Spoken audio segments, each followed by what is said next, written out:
Good evening students. आज class 3 रो conversation lesson 11 पढ़ेबी। मु प्रत्येक क्वेश्चन को ओडिया रे ट्रांसलेट करी बुझे की पढ़ेबी। डेज डेज माने हला दिन, वीक सप्ताह, मंथ मास, ईयर वर्ष। How many days are there in a month?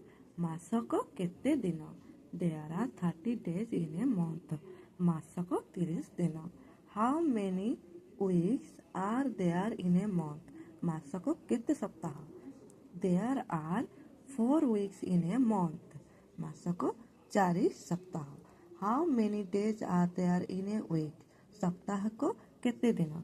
There are 7 days in a week. सप्ताह को 7 दिन।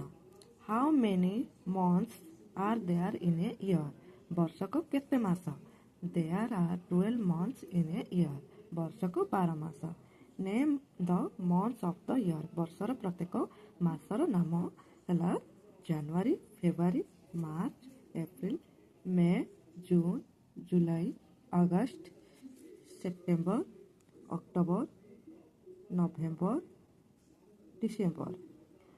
How many days are there in a year? वर्ष को केते दिन?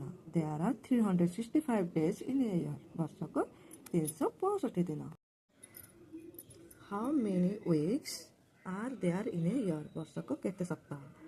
There are 52 weeks in a year. वर्ष को 52 सप्ताह। Which is the first month of the year?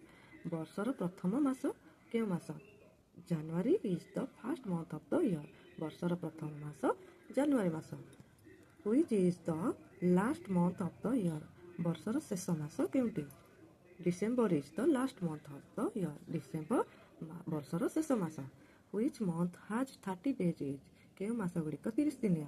April, June, September and November has 30 days. एही मास गुड़िकर 30 दिन।